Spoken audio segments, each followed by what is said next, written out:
Consultorio de Bolsa arranca en este mismo instante con Miguel Pareja, gestor de Bolsa 3. Miguel, ¿qué tal? Buenos días. Hola, buenos días. ¿Cómo va la mañana? Pues bien, de momento tranquila, como viene siendo habitual en las últimas fechas. Bueno, IBEX 35, niveles a corto plazo, ¿qué vigilamos? Pues vigilamos que siga todo tan tranquilo, porque la verdad que hemos entrado en un bucle de normalidad, de tranquilidad y de ligeras correcciones, tan ligeras que casi no podríamos denominar las correcciones. Simplemente está ahí deambulando el precio en las últimas 7 u 8 jornadas entre los entornos de 11.000 y 11.170, 180 puntos.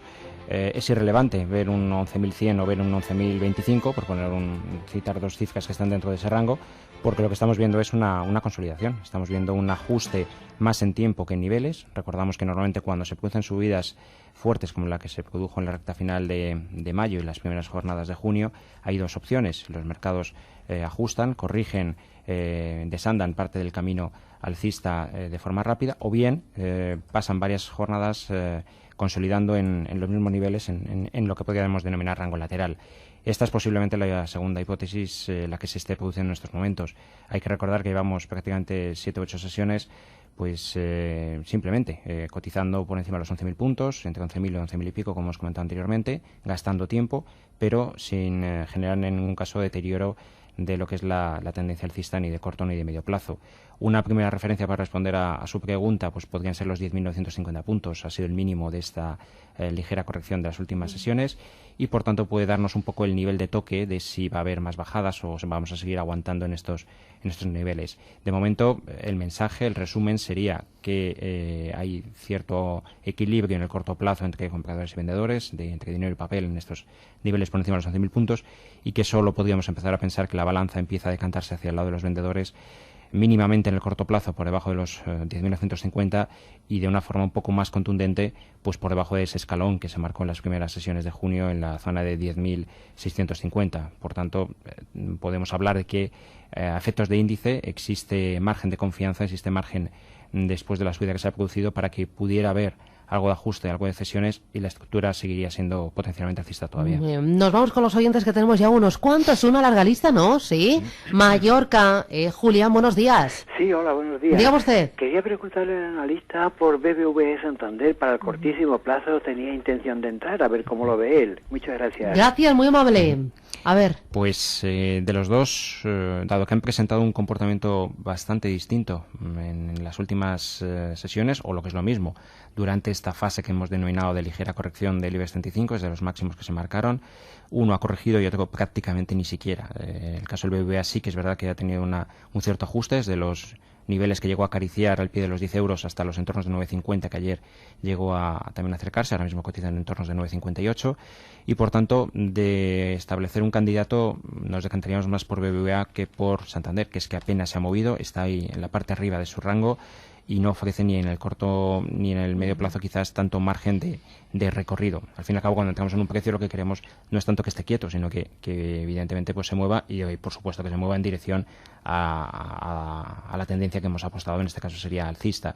Por tanto, una primera zona sería los entornos de 9,50. Eso sí, teniendo en cuenta lo que hemos comentado anteriormente, que la corrección de IBEX ha sido muy escasa y que a lo mejor podría haber algo más en las próximas sesiones, una posible estrategia sería, más que disparar todas las balas en estos niveles, hacerlo por partes. Es decir, supongamos que tiene pensado tomar, por redondear en una cifra que sea fácil de seguir, 1.000 títulos de BBVA, pues tomar 300 o 400 en estos niveles actuales y guardar el resto de balas en función de que tengamos una confirmación de que la corrección ha finalizado o de que hay una aceleración, de que hay una corrección más profunda y en entornos de 9,25, 9,30 pues seguir completando así hasta el escalón más fuerte, que sería el de 9 euros. Esos 9 euros que coinciden con los 10.650 aproximadamente de IBEX 35 y que desde luego sería la zona de medio plazo súper óptima para tomar posiciones. Nos vamos ahora a Barcelona. Teresa, ¿qué tal? Buenos días, Teresa. Hola, buenos días. A ver sus títulos, ¿cuáles son? ¿Qué le preocupa? Celtia. Celtia. A ver si mantengo o vendo. ¿A cuándo las tiene compradas? A 2,40. A 2,40, gracias, muy amable. ¿Qué hacemos? ¿Mantenemos? Pues en principio sí.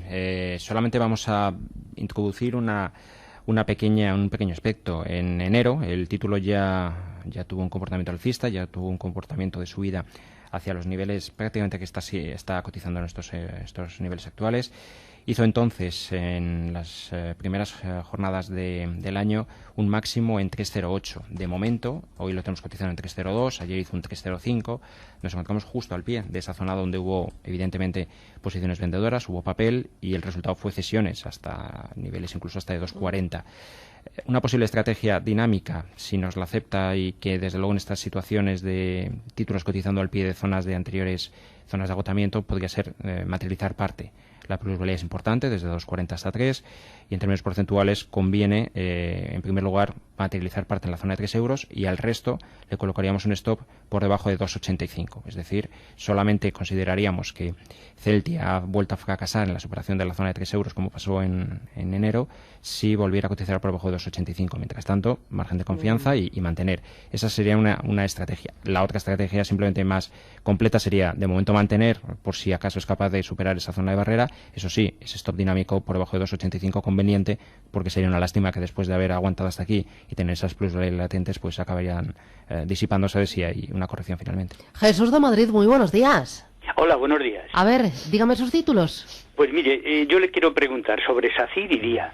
SACIR las tengo comprada a 4,60 y quisiera saber si puede llegar a 6. Y Día, efectivamente, también las tengo compradas a 6,40. A 6,40. Y quisiera saber hasta dónde puede llegar. Muy bien, muy interesante. Si debo de vender ahora. Gracias, muy amable. A ver, SACIR va a llegar a 6. No lo sé. ¿Para qué le voy a engañar? Bueno, ¿algún día llegará? Podría perfectamente. Es decir, es más probable que llegue a tenor del comportamiento que está haciendo hoy que del que estaba haciendo hace un año, cuando lo único que hacía era bajar. Vamos a ver, la tendencia es alcista. Los escalones que va marcando progresivamente son, lógicamente, superiores y esto es, evidentemente, una escalera alcista o lo que es una tendencia alcista. A día de hoy mantiene tantas opciones de ir a 5,5, a 6, oye, ¿por qué no incluso a niveles superiores? Ahora bien, otra cosa es que podamos decir efectivamente va a ir a 6 euros. Eso ya será el precio el que lo diga. ¿Qué tenemos que vigilar? Más que hacia arriba, si va a llegar a 6 o a 5,5, es conveniente vigilar los escalones que tanto SACIR como cualquier otro precio va dejando durante una fase alcista, porque es donde se garantiza que esas condiciones se mantienen vigentes y por tanto no va a haber un cambio de escenario o de comportamiento del valor. Ese último escalón de este mes de junio que ha dejado el valor ha marcado una serie de mínimos en los entornos de 4,90, 4,92 y por tanto ese es un escalón importante. La sugerencia, más que rompernos la cabeza de si va a llegar a 6 o no, particularmente desde los ATC lo que le diríamos es lo que decimos a nuestros clientes, es decir, vamos a mirar qué es lo que no debe hacer para disipar las condiciones alcistas que ahora mismo tiene, y eso supone mantenerse por encima de 4,90. Todo lo que sea estar por encima de 4,90, SACIR puede estar tranquilo, puede mantener esas posiciones porque tardará más, tardará menos, pero lo lógico es que siga ascendiendo niveles. En el caso de Día tenemos un comportamiento diferente. Es uno de los valores que es verdad que en junio sí que ha tenido algo más de corrección, a diferencia de lo que hemos comentado en el IBEX. Viene desde la zona de 6,90 hasta entornos de 6,40, 6,50 que marcó en la jornada de ayer, pero en principio y a tenor del comportamiento de medio plazo que ha tenido el valor, consideraríamos que de momento se trata de una corrección dentro de una fase potencialmente alcista. La recomendación sería mantener, en todo caso si quiere una referencia de stop, esta vendría en la referencia de 6,40 y bueno, pues sí que es verdad que perforar 6,40 supondría probablemente ampliar ese sesgo correctivo de este mes de junio y buscar de nuevo la gran zona de soporte que se sitúa en la zona de 6 euros. 91 533 18 51, teléfono directo de Radio Intereconomía. El teléfono está que arde, no me digas. Impresionante. Nazario de Granada, ¿qué tal? Buenos días. Buenos días. Dígame usted. Sí, es una pregunta sobre Gamesa. Ay, Gamesa. Me tiene a mí loca, me tiene totalmente loca, despistada. Dígame, ¿a cuánto las tiene compradas? Sí, las tengo compradas a 7,50. A 7,50. Sí, y quería saber si la resistencia, ¿qué resistencia tiene? Si es 10 euros, 10,50. En fin, las dos resistencias, la primera y la segunda. Y lo mismo pasa con Telefónica, si es 13,10 o es 13,68. ¿Cuáles son las resistencias? Gracias, muy amable. A usted, hasta luego. A ver, con Gamesa, pues, menuda volatilidad la que está soportando ese valor. Desde luego se está dando paseos claramente por encima y por debajo de los 9 euros en las últimas fechas. Algo parecido a lo que comentas anteriormente. La zona de 10 euros de momento queda alejada. Yo particularmente tendría la vista puesta algo más cerca, porque ha habido unas zonas, y no hace tanto, hace un par de semanas, que han sido los entornos de 9,40. Entre 9,35 y 9,40 se ha observado volumen vendedor. Eso es lo que define una zona de resistencia o de barrera, para quienes no estén familiarizados con el concepto. Y ahí es donde, de momento, incluso en la propia sesión de hoy, ha marcado un máximo en 9,36 y ahora cotiza en 9,26. Es decir, de momento ha habido un claro y primer evidente toque en esa zona y rechazo del mismo. Ahí está una primera zona de papel. Luego ya pensaremos si puede haber niveles en 10, zona psicológica, etcétera. Lo mismo que comentamos en SACIR, y más en Gamesa, que además está teniendo volatilidad en las últimas fechas. ¿Dónde está el último escalón, la última zona de consolidación que ha marcado en estas fechas recientes? Pues está en la zona de 8,70. En varias ocasiones ha bajado ahí y en varias ocasiones, de momento, el dinero ha impedido que la corrección fuera más profunda. Por tanto, nos debemos de preocupar más de que el precio esté por encima de 8,70 que de que esté en 9,5 o 9,15, porque a efectos de tendencia esa cotización por encima de 9 euros es irrelevante. Insistiría mucho en que títulos como Gamesa hay muchos en el mercado ahora mismo que han protagonizado fuertes subidas y que se perciben los inversores más el mirar el hasta dónde puedo llegar a ganarle que el qué tendría que suceder para que se me torciera la estrategia y bueno, pues todo lo que voy ganando igual hasta se me evaporase. Es más momento, cuando ha habido subidas tan importantes, de mirar la famosa estrategia del escalador, que muchas veces comentamos, el último clavo de seguridad donde lo hemos puesto, y eso en Gamesa es esa zona de 8,70 que hemos comentado. Y en Telefónica, ese último clavo del escalador, ¿dónde lo colocamos? Pues podríamos situarlo si queremos muy ajustado a los niveles actuales, sería la zona de 12,35. Si le queremos dar más margen al precio, tendría que ser ya la zona de 12 euros. Por una sencilla razón, porque esta última subida ha sido bastante vertical, no ha ido dejando apenas escalones, salvo ese que se aprecia en la zona de 12,35, y podríamos calificarla de la siguiente manera. Por encima de 12,35, inercia alcista intacta, tardará más o tardará menos en seguir subiendo. Pérdida de 12,35, un primer aviso, y desde luego la contundente señal de que la corrección está sobre la mesa y que vamos a ver niveles claramente inferiores sería la pérdida de los 12 euros. Entra dentro del juego del margen de riesgo que quiere asumir cada inversor el que su stop dinámico sea 12,35 o sea 12 euros. Habría otra posibilidad intermedia, quizás más cómoda y más dinámica, que es reducir parte si pierde 12,35 y cerrar totalmente la posición, siempre y cuando obviamente hablamos de posiciones de medio plazo, no de trading de muy corto plazo, cerrar definitivamente todo si acaba perdiendo la zona de 12 euros. Mientras tanto, pues tanto por sector como por el comportamiento de la propia compañía, parece lógico que le demos cierto margen. La zona de 13 comentaba, pues en un gráfico donde se descuentan dividendos y ampliaciones que haya hecho esta compañía, referencias habría de finales del ejercicio de 2011 en entornos de 13-15. Eso sería, ya para responder a su pregunta, cuál sería por arriba teóricas zonas donde podría dirigirse la cotización. Muy bien, 91 533 18 51, que no lo diga, que hay muchísimas llamadas. Vamos con el Twitter. Capital de Inter es nuestro Twitter y también nos llegan llamadas, nos preguntan por dos títulos, uno IAG y el otro día no dice nada de si los tiene comprados ni niveles de compra. Vale. Dice que quiere la opinión del experto. Bueno, en el caso de día hemos comentado ya anteriormente que está en una ligera corrección. Esa zona intermedia de 6,40 puede determinar que haya mayor profundidad o no, y de momento cotizando en 6,56 no podemos calificar de tierra de nadie, como hemos dicho. El juez va a ser 6,40 para determinar si hay más bajada o no. IAG es uno de los valores que más se ha movido.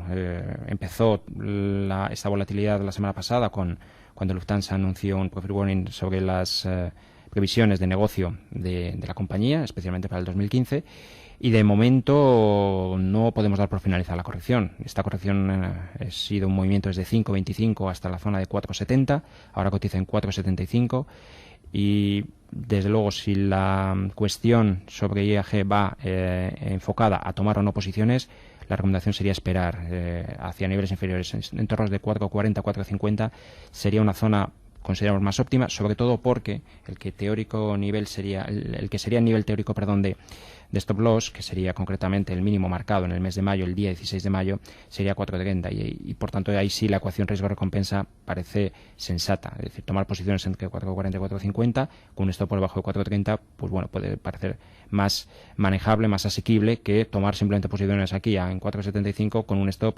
en 4.30, que desde luego es una barbaridad. Estamos hablando casi de un 10% de stop, que es completamente inadmisible desde un punto de vista de riesgo-recompensa. Muy bien, 915331851, correo electrónico consultoriocapital@intereconomia.com. ¿Hay algún valor que usted diga, esto es una oportunidad clara de compra, hay que lanzarse porque está en una clara tendencia alcista? Pues tendencia alcista hay muchos valores ahora mismo, hemos comentado anteriormente. Deme 3. Voy a dar quizás más la estrategia para todos aquellos valores que están potenciando nuevos máximos, que quizás es lo más importante que centrarnos en uno. Lo hemos comentado anteriormente de pasada. Momento más que de mirar hasta dónde pueden llegar los valores, insisto, dada la sobrecompra, dado los niveles de complacencia que algunos indicadores de opinión contraria transmiten, etcétera, etcétera, es poner referencias que nos sugieran que esto está empezando a darse la vuelta y que podría haber debilidad. Citamos en algunos casos, hemos dicho ya ejemplos como el de BBVA, como el de Telefónica. Repsol, por ejemplo, sería un título que después del dividendo que ha pagado de €1 ha marcado una zona muy clara en los 19 euros. Todo lo que sea estar por encima de 19 euros, supongamos que hay cesiones y ahí vemos un 19,20, un 19,25, tomar posición, pero eso sí, que los 19 euros sean respetados, porque si no, por debajo de 19, pues empezaría a hacer lo que no ha hecho en los últimos meses, máximos y mínimos relativos decrecientes. Si vemos títulos en extranjeros, por ejemplo, tenemos situaciones muy curiosas. Tenemos como la bolsa alemana, que es desde luego el paradigma de la bolsa alcista, se encuentra con una serie de valores claramente retrasados y con clara incapacidad para haber protagonizado ese espectacular movimiento de subida. E.ON es uno de ellos, está de nuevo en la parte alta del rango lateral que viene desarrollando desde hace ya bastantes meses, entre 13 y 14, casi los 14,5 euros. Por encima de 14,5 rompería ese lateral. Podría ser, desde un punto de vista del sector de utilities, una oportunidad para tomar posiciones. Y por completar un poco la revisión general a valores, no estaría de más seguir algunos valores del mercado continuo que han quedado también muy al margen de estos movimientos y que, desde luego, ya sea por razones individuales o simplemente por contexto de mercado, no han tenido un buen comportamiento. Uno de ellos podría ser ENCE.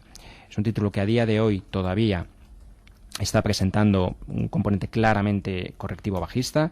En 2014 comenzó por encima de 3 euros y ahora cotiza en la zona 1,90, y de momento, y esto lo decimos con mayúsculas, no tendríamos que tomar posiciones, pero sí que lo deberíamos hacer si es capaz de recuperar la zona de 2 euros. Confirmaría una serie de divergencias, confirmaría formación de vuelta y merece la pena comprar un poquitín más caro. Ahora mismo está en 1,93, pero con una mínima confirmación de que el viento se ha dado la vuelta. ¿Y qué nos vamos, Miguel?